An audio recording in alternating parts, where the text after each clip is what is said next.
yun, what's up guys? At eto, bungi ako. Masakit kasi yung ngipin ko kaya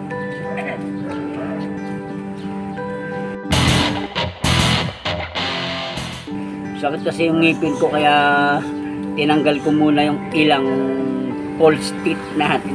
Pustito. Tumamaga kasi yung dito.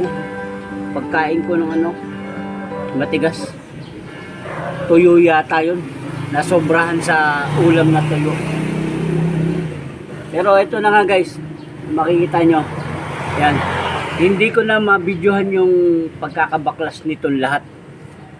Ayan o. Nakikita nyo yan. Baklas na yung ibabaw na yan o. Yan. O. Ngayon naman, ito yung binaklas ko yung gilid. Nasa baba na. Ito.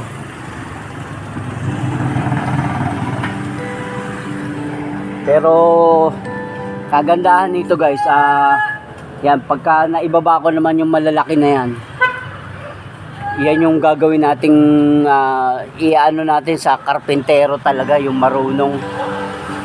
Ipapaubaya natin sa kanila ang paggawa na. Kasi yung ginawa ko, temporaring kubo lang yun natin na magagamit, matutuluyan. Yung para pag umulan, meron ng masisilungan.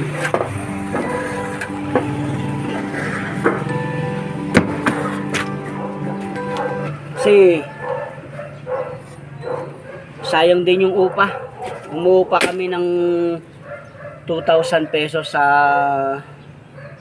boarding house. Ngayon, pag nasa kubo na kami, unti-unti na kaming makakapag-ipon ng materyales. Yung upa, ibibili na namin ng pakonti-konti. Una siguro, hollow blocks muna. Sunod, yung bakal. Sunod, graba. Sunod, buhangin. Huli yung semento, kasi yung semento madaling tumigas yung pag na-stack yun ng ilang linggo. Na ano kagad yun, na-expire, kumbaga, na tumitigas. Kaya unahin namin yung yun. Hollow blocks, bakal, graba, buhangin, tapos semento. Tsaka syempre, yung pambayad sa magagawa. Kasi kailangan na namin ng umupa ng talagang magagawa.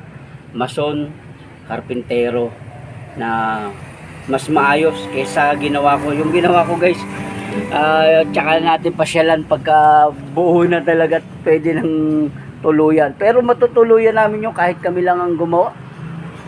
Ako, si Jomar, yung biyanan kong lalaki. Yan. So yun guys, ito. Maraming salamat nga pala sa mga nanood. Kahit na naboboring na daw, ay okay naman kasi na-inspire natin sila sa ganitong kabuhayan natin. Nakikita nila ng pagpupursige. At syempre yun naman talagang kailangan, ang pagpupursige natin na magkaroon tayo ng sarili nating tahanan o bahay na matutuluyan. Maraming salamat sa inyo guys kasi nandiyan kayo para suportahan kami.